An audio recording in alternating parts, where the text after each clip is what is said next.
Today, everyone, we are going to be talking about drugs. You heard me right, and to be more specific, psychedelic drugs. We're going to be looking at the NFT project Psychedelics Anonymous and looking at why their NFT project has been so successful, looking into the fundraising and awareness building of their mission, as well as the future games they may build.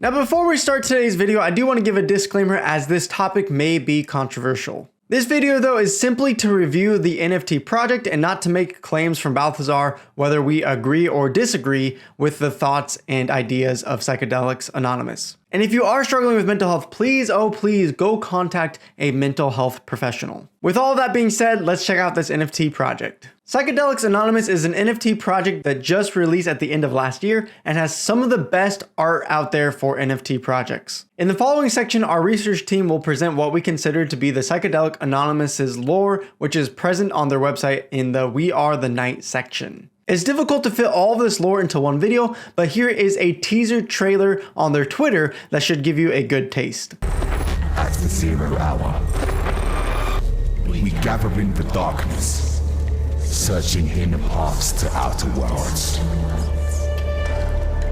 and escape from the counterfeit dreams of our clockwork lives. We seek out the machines, the ghostly shrines.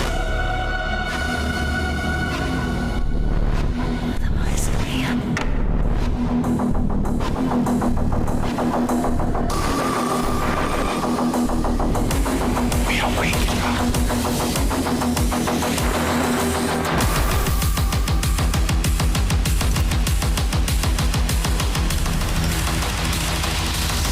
Silas and souls.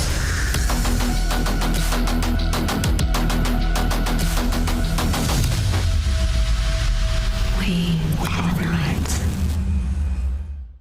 On top of this trailer, they have a poetic interpretation of their lore, which the alpha team here at Balthazar has done an amazing breakdown if you want to read about it in the research report. Whether you agree or disagree with the messaging, you have to admit that it's pretty cool the way they're going about this with an artistic style of stunning visuals and poetry rather than just marketing hype. By doing this, it seems like they're making a real human connection with their audience. And while the overall feeling of their project is pretty dark, the heart and the mission behind it is to bring hope and healing to our world. This project aims to donate and financially support organizations that provide psychedelic assisted therapy. How, you might ask? Through selling NFTs, auctioning, and eventually through IRL and virtual P2E challenges.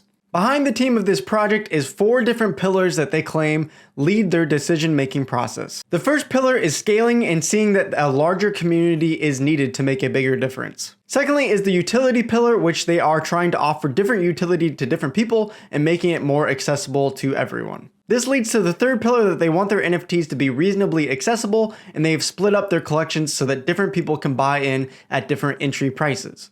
Lastly is their foundations pillar, which essentially means that they want to build a solid foundation instead of rushing out a bunch of products. I really like their honesty and transparency, and it seems like they are here for the long-term success rather than just the short-term. On their website, they have very detailed reports of what happens each and every month, and I wish more projects would do this. It's apparent that they really care about their mission instead of just a quick sale of NFTs. Speaking of which, they have sold a lot of NFTs in different collections. First off, they released their Genesis collection. In our opinion, this collection is simply stunning. The realism is great, the creativity is superb, and we get the feeling that they're able to convey a certain message well in their figures. The original minting price was 0.088 ETH, and now the floor price is a lot higher than that. On top of that, they sold both a Metaverse Pass and an IRL Pass for 0.06 ETH. As stated before, these different types of collections will all have different utility tied to them. Of course, as with a lot of these NFT projects, now that the mint is done and you have to go buy it up on the secondary market, some of these prices can be a lot higher. Recently, they also released different components, which if you had all 3, you can make a psilocybin NFT, each requiring the burning of one of all 3 components. Psilocybin is an NFT required to participate in the Psychedelics Anonymous minigame experience. Rewards include physical items, cryptocurrency, limited run merchandise, limited run wearables, and more. As of right now, we're not sure what this mini game is going to look like, but it sounds like a fun side bonus for those who are into this project. Perhaps it could be more of a full-fledged game in the future, but more on that later in the video. When looking at the overall design that the Psychedelics Anonymous has created, we can't say enough how intriguing we find their artwork. Giving this much detail to almost everything they do just furthers the confidence we have in this project, as it shows great detail and thought are given to all aspects of their project. There's also been several promises of utility from the Psychedelics Anonymous team in the form of professional counseling for its community, fitness clubs, IRL and metaverse events, merch, future play to earn mechanics, and also a big component here is PA's donations to organizations that offer psychedelic assisted therapy. I fully agree that the artwork of this NFT project is top notch. Now, everyone might have differing opinions on the style of artwork, but I think it's hard to say and argue that they have not put in a ton of work and detail into their artwork. Add on all this utility that they are promising for the future, and I can see why people are hyped about this project. Lastly, they have also announced something that they call divine entities. The lore We Are the Night and the roadmap lead to divine entities. It seems like it's the goal of Psychedelics Anonymous Metaverse and could be the highest form of a community member.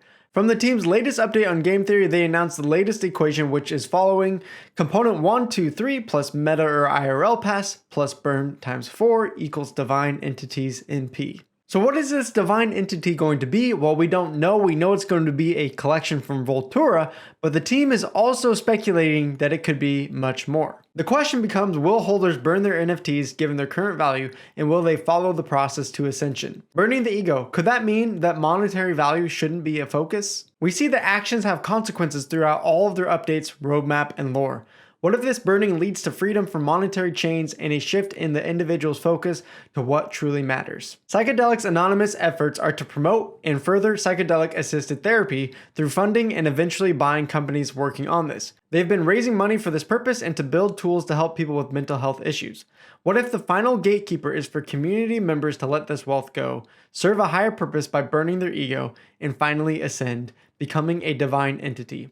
Who knows? It is at least an interesting thought and a noble pursuit if true. Again, this is all just speculation from our research team about what the divine entities could mean, but if this is true, if this does become the case, it will be really interesting because I feel like it will be the first time an NFT project has convinced people to give up just being about monetary value or flipping NFTs and serve a purpose that is more important. Well, you might be thinking, who in their right mind would actually do this?